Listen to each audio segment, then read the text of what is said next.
Hello all, welcome and welcome back to my YouTube channel. आज के इस video में हम यूजीसी नेट जेआरएफ से रिलेटेड आपके जितने भी सवाल हैं उसके बारे में डिस्कस करने वाले हैं।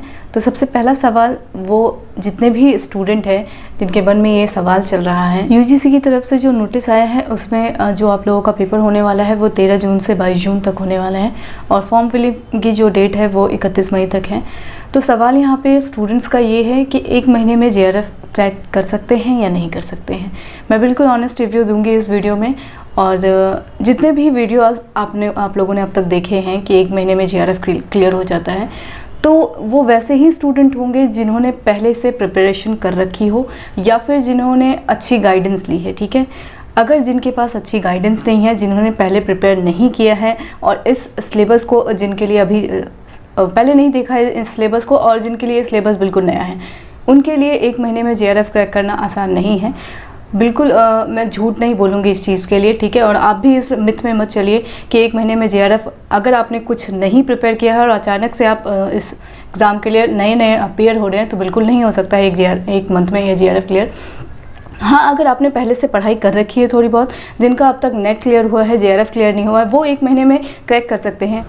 तो जो भी स्टूडेंट ये कह रहे हैं कि एक मंथ में जेआरएफ क्लियर हो जाता है, वो इसी बेसिस पे कह रहे हैं, या तो उन्हें प्रॉपर गाइडेंस मिली होगी या फिर उनके पास प्री नॉलेज होगा। ठीक है, तो इसी बेसिस पे अगर वो ये बात कह रहे हैं कि एक मंथ में जेआरएफ क्लियर कर सकते हैं, तो इसी आधार पे कह रहे हैं। और क्योंकि रीज़न यहाँ पे ये है, अगर मैं आप लोगों को ये कह दूँ कि हाँ एक मंथ में जेआरएफ क्लियर हो जाता है, तो मैं ये बिल्कुल नहीं कहूँगी, क्योंकि मैंने खुद 2 बार एग्ज़ाम दिया है और दोनों बार मैंने जेआरएफ क्लियर किया है। तो बिना पढ़े एक महीने में बिल्कुल भी पॉसिबल नहीं है। क्यों बताती हूँ, जैसे अगर ये सिलेबस सिर्फ आपके सब्जेक्ट से रिलेटेड होता तो शायद ये पॉसिबल हो सकता, लेकिन फिर भी मैं शायद इसलिए यूज़ कर रही हूँ क्योंकि अब तक जो आपने पढ़ा है मास्टर्स में और बैचलर डिग्री में, ठीक है, तो सिलेबस थोड़ा सा यहाँ पे ज़्यादा है। ठीक है, मास्टर और बैचलर की डिग्री में आपके सब्जेक्ट से ही रिलेटेड बता रही हूँ। ठीक है, और अगर हम पेपर 1 की बात करें तो पेपर 1 किसी ने भी इसको नहीं पढ़ा होगा, सिवाय अगर मैं ये इस चीज़ को लूँ कि आपका मैथमेटिकल रीजनिंग सही होगा या आपका लॉजिकल रीजनिंग सही होगा या फिर आपका कॉम्प्रिहेंशन सही होगा। ठीक है, डीआई आप अच्छे से कर सकते हैं, इन सब को आप पहले से पढ़ चुके हैं। लेकिन फिर भी जो टीचिंग एप्टीट्यूड है, रिसर्च एप्टीट्यूड है, आईसीटी है और पीपल इन्वायरमेंट है, जो हायर एजुकेशन से रिलेटेड जो सवाल है, मुझे नहीं लगता किसी ने बैचलर और मास्टर्स डिग्री में इसको पढ़ा होगा इस सिलेबस को। तो एक महीने में ये कह पाना कि आप जेआरएफ क्लियर कर सकते हैं, उसके पूरे सिलेबस को ख़त्म कर सकते हैं, तो ये बिल्कुल भी नहीं पॉसिबल नहीं है। आप लोगों के लिए ये इस तरीके से नहीं बता रही हूँ कि आप इस चीज़ को ऐसे लें कि हाँ बिल्कुल नहीं हो सकता, मतलब खुद को डीमोटिवेट करने के लिए नहीं कह रही हूँ मैं। लेकिन हाँ, फैक्ट आप जो हैं वो समझ लीजिए। एक महीने में पॉसिबल उन्हीं के लिए हैं जो पहले से जिन्होंने सिलेबस को कंप्लीट कर रखा है, उनके लिए रिवीजन के टाइम जो मैंने बताया है, मैं यहाँ पे वीडियोस भी लगा दूंगी जिस वीडियो पे मैंने बताया है कि इस एक महीने में आपको क्या क्या करना चाहिए, या फिर आप जेआरएफ क्रैक करना चाहते हैं तो आप किस तरीके से स्ट्रैटेजी बना सकते हैं जेआरएफ क्रैक करने के लिए। ठीक है, अभी बात हम उन स्टूडेंट की करते हैं जिन्होंने अभी तक एक भी बार इस एग्ज़ाम के लिए अपेयर नहीं किया है। ठीक है, तो वो स्टूडेंट क्या करेंगे, तो ऐसा नहीं कहूँगी कि आप फॉर्म फिल मत कीजिए। ठीक है, क्योंकि आपने ग्रेजुएशन और मास्टर्स में कुछ तो पढ़ा ही होगा। ठीक है, तो अगर आपने सब्जेक्ट से रिलेटेड, अगर उस टॉपिक से रिलेटेड, अपने पहले सिलेबस देख लीजिए आप लोग। ठीक है, जो बच्चे न्यू अपेयर कर रहे हैं वो सिलेबस देख लीजिए। सिलेबस में जो आपका सब्जेक्टिव पोर्शन है, ठीक है, जो आपसे सब्जेक्ट से रिलेटेड है, उस पोर्शन को आप ये देखिए कि आपने उसमें से कितना पार्ट पढ़ लिया है ग्रेजुएशन और मास्टर्स में। ठीक है, अगर आपने मैक्सिमम पार्ट पढ़ लिया है तो आप इस एक महीने में पेपर 1 के लिए तैयारी कीजिए। ठीक है, और पेपर 1 के लिए इसलिए कह रही हूँ क्योंकि पेपर 1 का जो सिलेबस है वो थोड़ा वास्ट है, और उसके लिए बिल्कुल तैयारी आप लोग स्टार्ट कर दीजिए पेपर 1 के लिए। और पेपर 2 को आप इस तरीके से लीजिए कि जितने भी मॉक टेस्ट अभी आपको मिलते हैं, ठीक है, जो न्यू स्टूडेंट है मैं उनकी बात कर रही हूँ, जितने भी मॉक टेस्ट मिलते हैं या फिर आप जितने भी सिलेबस जो बचे हुए सिलेबस है, ठीक है, जैसे आपने मास्टर और बैचलर में अधिकांश चैप्टर अगर पढ़ रखा होगा या फिर आपने मैक्सिमम टॉपिक कवर कर रखा होगा, तो जो बचे हुए टॉपिक्स हैं उनके आप शॉर्ट पॉइंट्स कवर कर सकते हैं। जैसे कि मैंने बताया है, एक वीडियो है मेरा जिसमें मैंने बताया है कि जो पेपर पैटर्न है उसको समझने की ज़रूरत है। तो जब आप पेपर पैटर्न, इससे पहले वाला जो एग्ज़ाम हुआ है उसके पेपर पैटर्न को आप लोग ज़रूर देखिए। पेपर पैटर्न देखने से ये होगा कि जैसे आपने कोई चैप्टर अभी कवर नहीं किया है, ठीक है, जैसे अगर मैं बात करूँ अपने सब्जेक्ट से रिलेटेड, तो अगर जैसे नॉवल है, ठीक है, तो नॉवल को आपने अभी पढ़ा नहीं है, जैसे शेखर एक जीवनी अगर मान लेते हैं, तो शेखर एक जीवनी को अगर अभी पढ़ने बैठेंगे तो वो पॉसिबल ही नहीं है, वो कंप्लीट हो पाएगा, ठीक है। कोई एक ही चीज़ कवर हो पाएगी, या तो आप सिलेबस का नॉवल ही पढ़ पाएंगे या फिर आप कंप्लीट सिलेबस को कवर कर पाएंगे ओवरव्यू लेकर। तो बेहतर है अभी आप ओवरव्यू लेकर चलिए, क्योंकि इस एक मंथ में आप अगर डिटेल्ड सिलेबस को पढ़ना चाहेंगे तो वो पॉसिबल बिल्कुल भी नहीं है। तो ये तो बात हुई कि सिलेबस एक मंथ में कवर हो सकता है या नहीं हो सकता है, ठीक है। तो सिलेबस एक बार में कवर नहीं हो सकता, मैंने बता दिया है, और रीज़न आप लोग भी जानते हैं, ठीक है। अगर आप ब्लाइंडली किसी को फॉलो कर रहे हैं तो इस तरीके से बिल्कुल भी फॉलो मत कीजिए किसी को। और फॉलो करने का मतलब मेरा ये सेंस नहीं है कि आप चीज़ों को नज़रअंदाज कर दीजिए, ठीक है। मेरा कहना है कि आप मैक्सिमम टाइम अपने पढ़ाई को दीजिए, ठीक है। और ये सोच कर दीजिए कि आपको अगर इस एग्ज़ाम में अपीयर होना है तो अपना बेस्ट देना है, ठीक है। और बेस्ट देने के लिए आपको मैक्सिमम चीज़ें पढ़नी होगी, ठीक है। और अगर आप ये सोच के चलेंगे कि हाँ ये तो कवर हो जाएगा, आसानी से हो जाएगा, तो आप जैसा माइंडसेट बना के चलेंगे, आपका जो एक्शन करने का जो तरीका है वो वैसा ही होगा, इस वजह से कह रही हूँ। और तो स्टूडेंट्स की बात कर लेते हैं पहले। अगर ये स्टूडेंट्स ऐसे हैं जिन्होंने नेट कंप्लीट कर लिया है और जेआरएफ के लिए प्रिपेयर कर रहे हैं, तो उनके लिए ये एक मंथ रिवीजन के लिए है, ठीक है। आप रिवीजन कीजिए। और जो स्टूडेंट जेआरएफ क्रैक करने से 1-2 मार्क्स के लिए रह रहे हैं, उन्हें मैं बार बार यही कहती हूँ कि आप अपने प्रीवियस क्वेश्चन को देखिए, ठीक है। जो आपने प्रीवियस अटैम्प्ट दिया है उसमें आपके कहाँ कहाँ मिस्टेक हो रहे हैं, उसको आपको रिकवर करने की ज़रूरत है इस एक महीने में। और जो स्टूडेंट बिल्कुल भी इस फील्ड में आए नहीं हैं और जिनके लिए ये फील्ड बिल्कुल नया है, उनसे मैं यही कहूँगी आप पहले सिलेबस मैंने टेलीग्राम चैनल पे अपलोड कर दिया है, आप पहले सिलेबस को देखिए, उसमें से आपने कितना पोर्शन पढ़ रखा है बैचलर और मास्टर डिग्री में, ठीक है। क्योंकि आपको थोड़ी बहुत तो नॉलेज होगी उसके विषय में ही, और क्योंकि वो सब्जेक्ट से रिलेटेड तो होनी ही चाहिए, और ठीक है। तो उस तरीके से आप पहले देख लीजिए कि आपका कितना मैक्सिमम पोर्शन कवर हो चुका है। न्यू स्टूडेंट की बात कर रही हूँ, और न्यू स्टूडेंट ही ज़्यादा सवाल पूछ रहे हैं इससे रिलेटेड कि एक महीने में जेआरएफ क्रैक हो सकता है या नहीं, और फॉर्म फिल करें या नहीं करें, ये जो एक सवाल है मैं सबको यही कहूँगी कि फॉर्म फिल ज़रूर कीजिए। क्योंकि आप जब एग्ज़ाम में अपीयर होते हैं, और सबसे बड़ी बात मैं यहाँ पे यही कहूँगी कि ये एक ऐसा एग्ज़ाम है जिसमें नेगेटिव मार्किंग नहीं है। तो जब तक ये नेगेटिव मार्किंग नहीं है, आप इस फील्ड में अपना बेस्ट दे सकते हैं, ठीक है। और कभी कभी ऐसा होता है कि किस्मत भी आपका साथ दे, तो आपने थोड़ी बहुत भी पढ़ाई की हो और थोड़ा बहुत अगर नॉलेज, अगर ट्रिक लगाकर इस तरीके से, हो सकता है कि आपको कुछ ऐसा प्रीवियस नॉलेज हो, तो वहाँ बात बन सकती है। तो इस वजह से कह रही हूँ पेपर के लिए अप्लाई ज़रूर कीजिए, ठीक है, फॉर्म फिल कीजिए। और पढ़ने का तरीका बस वही है कि आप अपने पोर्शन को देख लीजिए कि कितना आपने कवर कर रखा है और कितना नहीं कवर किया है, उसका ओवरव्यू लीजिए। अभी आपके पास डिटेल पढ़ने का टाइम नहीं है, ठीक है। तो ओवरव्यू लेकर के आप चल सकते हैं, आपकी मर्ज़ी है आप उसे कहाँ से पढ़ना चाहते हैं, ठीक है। मैंने दृष्टि की जो बुक है वो भी यूट्यूब चैनल पे, टेलीग्राम चैनल पे मैंने अपलोड कर दिया है, और एक चैनल भी मैंने सजेस्ट कर दिया है। बाकी आपकी इच्छा है, आपको जहाँ से फॉलो करना है, जो करना है उसको आप अपने तरीके से कर सकते हैं। गूगल्स पे सर्च करके कर सकते हैं, ठीक है। जब मेरे टाइम पे था तो कोई चैनल ऐसा नहीं था, तो मैं इसी तरीके से पढ़ती थी, और कोई किताब भी तब पता नहीं था मुझे कि हाँ पर्टिकुलर किस बुक से हम पढ़ सकते हैं, और दृष्टि तो पहले थी ही नहीं। तो आपके पास ज़्यादा अच्छा वो मौका है, ठीक है, तो उसको यूज़ कर सकते हैं आप लोग। और पेपर 1 के लिए अगर मैं कहूँ तो फ़िलहाल आप उसको गो थ्रू करने के लिए किसी बुक को रेफ़र मत कीजिए, और बुक के लिए मैं अभी सजेस्ट भी नहीं करूँगी कि इस शॉर्ट टर्म में आप बुक को लेकर परेशान होइए। नेट से आप जितना भी इस चीज़ को पढ़ सकते हैं पढ़ने की कोशिश कीजिए, और बुक मैंने टेलीग्राम चैनल पे भी अपलोड कर दिया है, ठीक है, केवीएस मदान की। तो बेसिक नॉलेज के लिए आप वहाँ से पढ़ सकते हैं। हिंदी इंग्लिश दोनों में वो बुक अवेलेबल है, हाँ शायद दोनों मैंने अपलोड किया है। वो किस पब्लिकेशन की है नहीं पता, लेकिन इंग्लिश वाली जो है वो केवीएस मदान की है।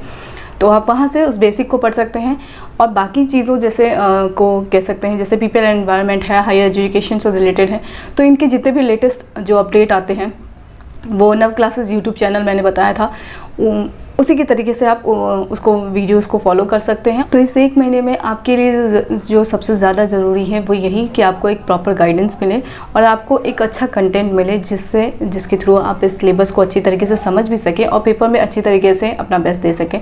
तो इसके लिए मैं यही कहूँगी कि बाकी चीज़ों को नज़रअंदाज कीजिए आप लोग, और कोशिश कीजिए कि इस सिलेबस को आप अपने तरीके से कवर करें, ठीक है।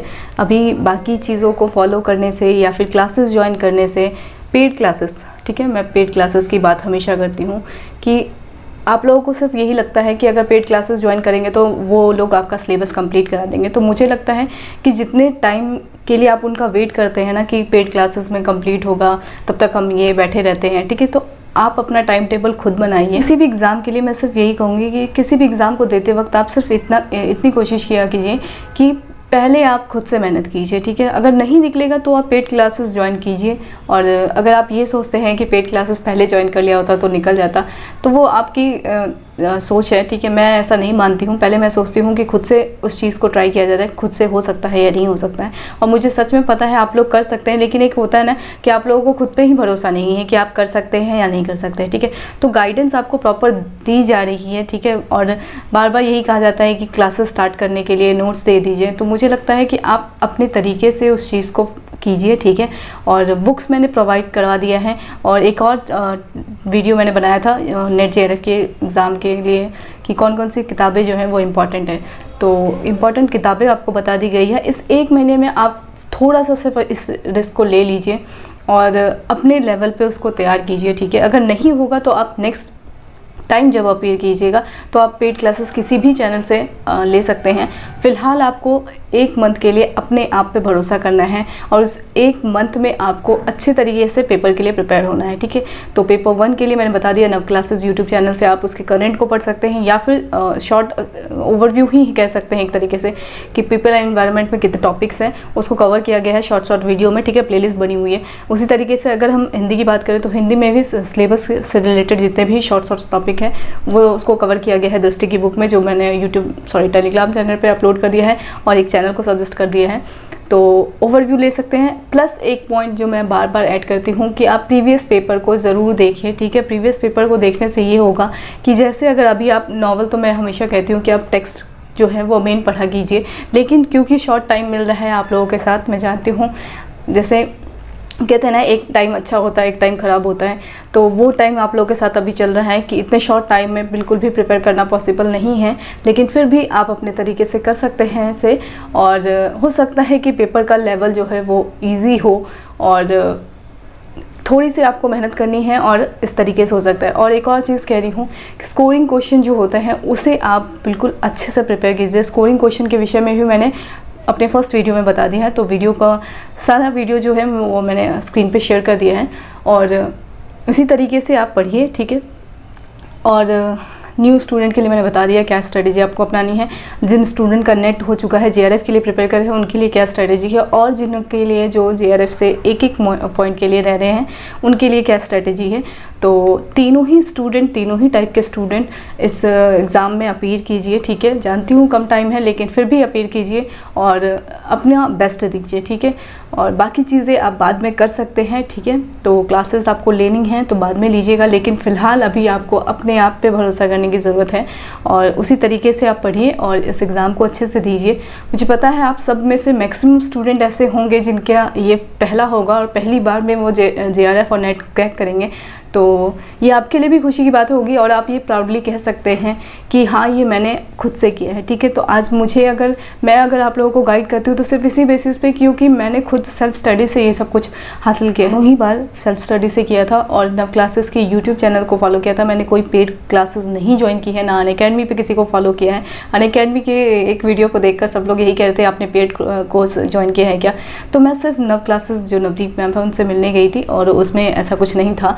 तो आप लोग इस चीज़ को इस तरीके से मत लीजिए, ठीक है। अगर मैंने ली होती तो मैं वो फ्रेंकली कह सकती, और कहने में कोई दिक्कत भी नहीं है। अगर आपने किसी की क्लासेस ली है और उस तरीके से आपने पढ़ाई की है तो बोलने में कोई शर्म वाली बात भी नहीं है, आपको उस चीज़ को मानना भी चाहिए।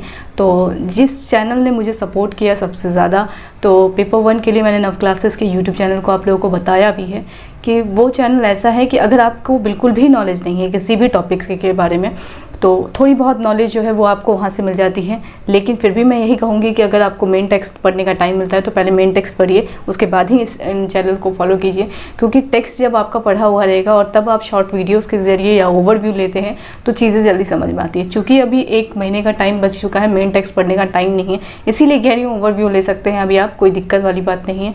और पेपर को ज़रूर फॉलो कर लीजिए, ठीक है। पेपर पहले प्रीवियस का देखिए पैटर्न क्या है, क्योंकि पैटर्न वाला मैंने वीडियो बनाया है, उसको एक बार देख लीजिए। स्कोरिंग क्वेश्चन जो मैंने फर्स्ट वीडियो में बताया है, स्कोरिंग क्वेश्चन देख लीजिए, ठीक है। तो 3-4 पॉइंट है जो मैं अभी फिर से उसको समराइज़ कर देती हूँ। पहला, आपको अपना जो सिलेबस है उसे देख लेना है, कितना कवर हो चुका है, कितना कवर करना बाकी है, और उसको किस तरीके से कवर किया जा सकता है वो आप देख सकते हैं। क्योंकि मैंने दूसरा जो है मटेरियल की बात करूं अगर, तो KVS मदान की बुक भी टेलीग्राम चैनल पे अपलोड कर दी है, दृष्टि की बुक टेलीग्राम चैनल पे है, और यूट्यूब चैनल मैंने बता दिया है दोनों ही के लिए, हिंदी के लिए और इंग्लिश के लिए। इंग्लिश के लिए 9 क्लासेस के लिए और हिंदी के लिए UGC नेट JRF हिंदी ज्ञान कोश के लिए मैंने बताया है।